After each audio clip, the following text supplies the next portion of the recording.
ಎಲ್ರಿಗೂ ನಮಸ್ಕಾರ. ಆತ್ಮೀಯ ಓದುಗ ಬಂಧುಗಳೇ, ಪುಸ್ತಕ ಪರಿಚಯ ಸರಣಿಯ 2ನೇ ವಿಡಿಯೋಗ ತಮಗೆಲ್ಲ ಆತ್ಮೀಯವಾದ ಸ್ವಾಗತ. ಈ ವಾರ ನಾನು ಓದಿ ಮೆಚ್ಚಿದ ಪುಸ್ತಕವನ್ನು ನಿಮ್ಮೆದುರು ಪರಿಚಯಿಸಲಿಚ್ಛಿಸುತ್ತೇನೆ. ಯಾವ ಪುಸ್ತಕ ಅದು ಅಂತಂದ್ರೆ, ನಮ್ಮ ರಾಷ್ಟ್ರಕವಿ ಕುವೆಂಪು ಅವರು ಬರೆದ ಒಂದು ಚಂದದ ಸಣ್ಣದಾದ ಕಥಾ ಸಂಕಲನ ನನ್ನ ದೇವರು ಮತ್ತು ಇತರ ಕಥೆಗಳು. ಕುವೆಂಪು ಅವರ ಪುಸ್ತಕ ಅಂತಂದ್ರೆ ಉದಯ ರವಿ ಪ್ರಕಾಶನದ್ದು. ಪುಸ್ತಕದ ಬೆಲೆ 80 ರೂಪಾಯಿ. ಒಟ್ಟು 8 ಕಥೆಗಳು ಈ ಪುಸ್ತಕದೊಳಗ ಅದಾವ.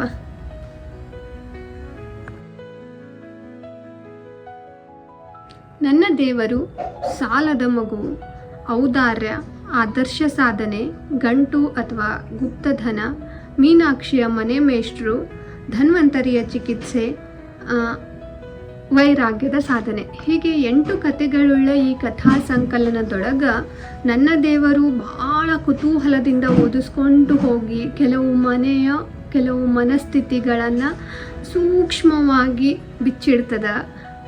ವಯಸ್ಸು, ಮನಸ್ಸು, ಆಳವಾದ ಅಧ್ಯಯನ, ಜ್ಞಾನ, ಸಾಮಾಜಿಕ ಸ್ಥಿತಿಗತಿಗಳ ಬಗ್ಗೆ ಹೇಳ್ತದೆ.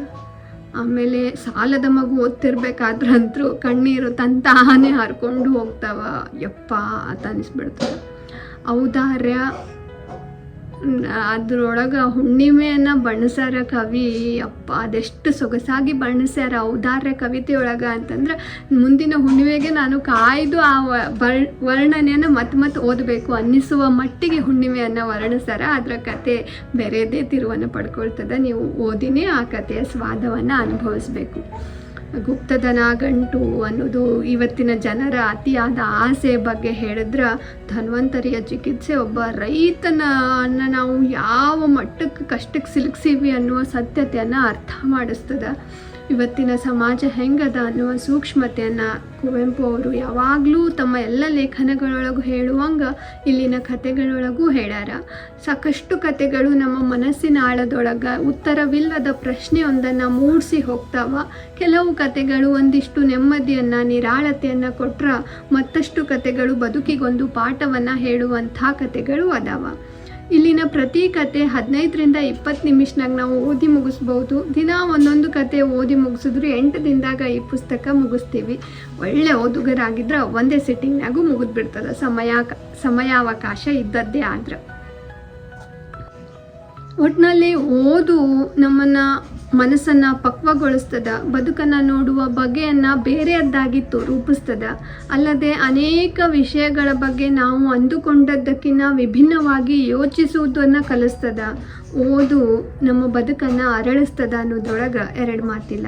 ಕುವೆಂಪು ಅವರ ನನ್ನ ದೇವರು ಮತ್ತು ಇತರ ಕಥೆಗಳು ಈ ಸಂಕಲನದಿಂದ ಕೆಲವು ಕಥೆಗಳನ್ನು ಪದವಿ ವಿದ್ಯಾರ್ಥಿಗಳ ಪಠ್ಯಕ್ಕೆ ಅಳವಡಿಸ್ಯಾರ ಅನ್ನೋದನ್ನು ನಾನು ಕೇಳ್ಪಟ್ಟೇನಿ.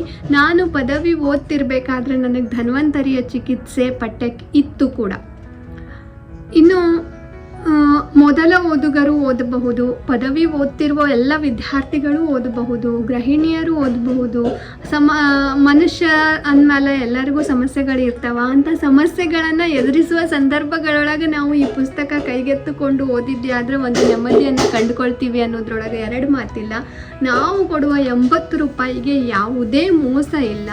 ನನ್ನ ದೇವರು ಮತ್ತು ಇತರ ಕಥೆಗಳು ಈ ಕಥಾ ಸಂಕಲನ ನಿಮಗೆಲ್ಲಾದರೂ ಕೊಂಡು ಓದೋದು ಮರಿಬೇಡ್ರಿ.